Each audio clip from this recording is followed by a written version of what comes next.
Love you, pare. Bibo!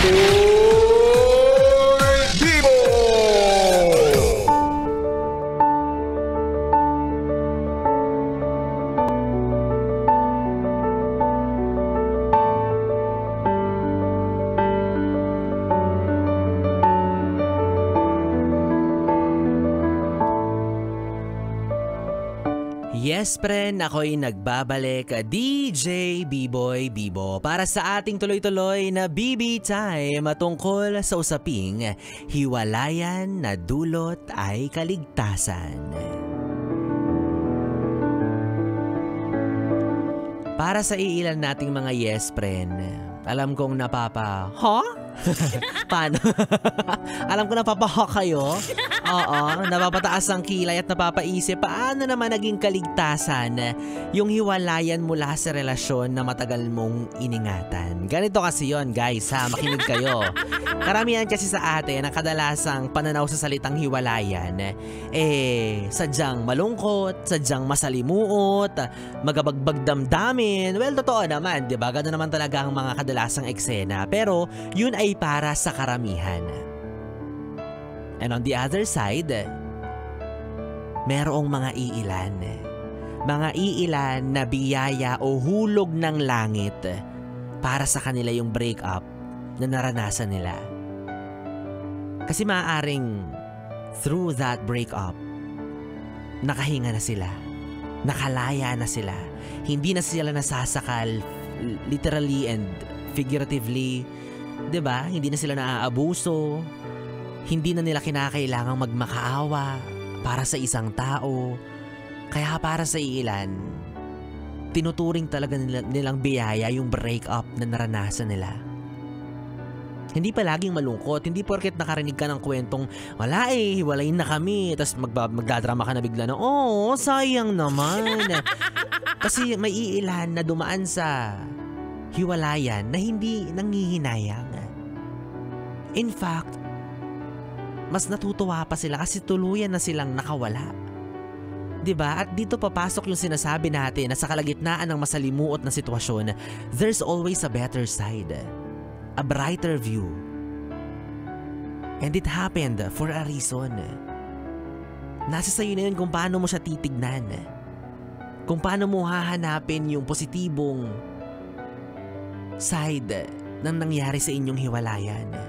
Kasi imagine kung kapiling mo pa siya hanggang ngayon, kung kayong dalawa pa, maaaring hanggang sa mga pagkakataon na to nagsasuffer ka, nahihirapan ka, tinitiis mo pa rin siya. 'Di ba? Pero ngayon, nahiwalay na kayo, na ikaw na lang yung naiwan sa isang sitwasyon, ngayon na mag-isa mo na lang hinaharap yung mga bagay na dati ikasama mo siya, masasabi mo nang kahit papano, kaya mo naman pala. Mareregain mo yung sarili mong strength and abilities, gawin yung mga bagay na dati mong ginagawa ng mag-isa, sadyang nasanay ka lang na nandyan siya. And it will remind you na, again, kaya mo naman pala, maso-survive mo naman pala. At makikita mo to sa positibong perspektibo. Naaalala mo na ulit kung ano nga ba yung tunay mong halaga. Nare-refresh ka na ulit kung ano nga ba yung mga paborito mong ginagawa ng mag-isa nung wala pa siya, mga bagay na inalis niya sa buhay mo kahit na alam niyang yun dun ka sasaya, 'di ba? Natutunan mo na kung ano yung mas malalim na definisyon ng salitang pag-ibig.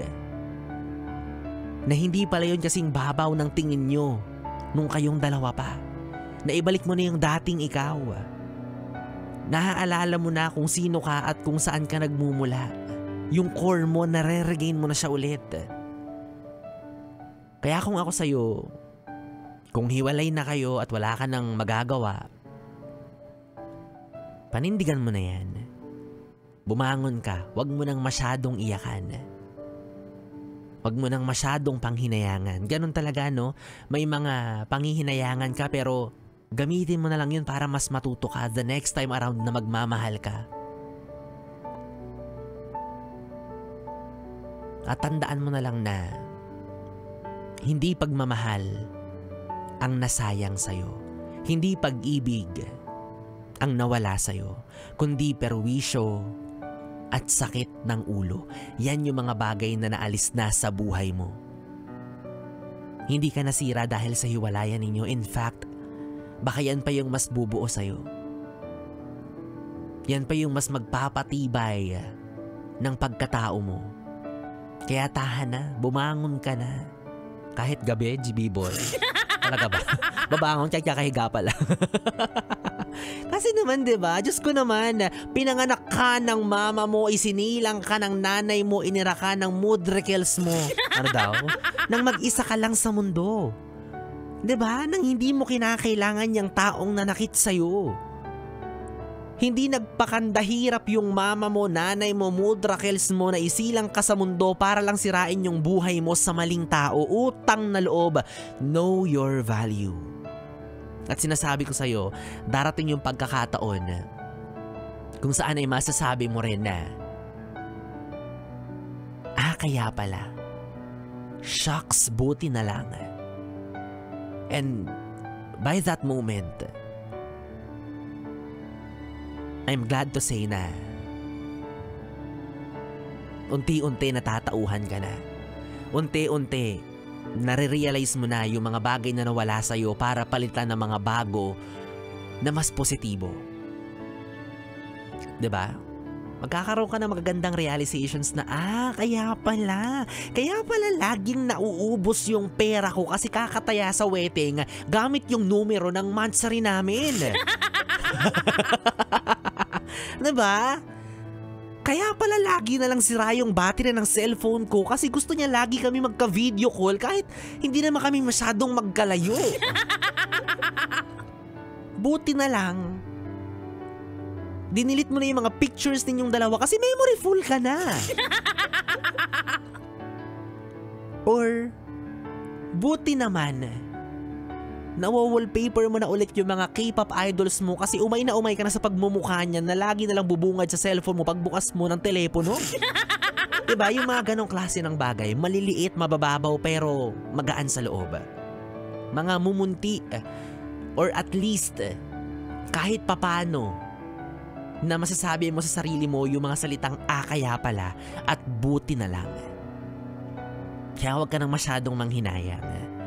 Again, niligtas ka ng breakup na yan mula sa magulo at madilim na relasyon na pilit mong iniingatan kahit naman hindi na dapat pa. At kung feeling mo, natatakot ka kasi hindi mo na makikita yung para sa'yo, o sige na, magbihis ka, magkita tayo. Charot lang, uwi na ako bahala ka dyan.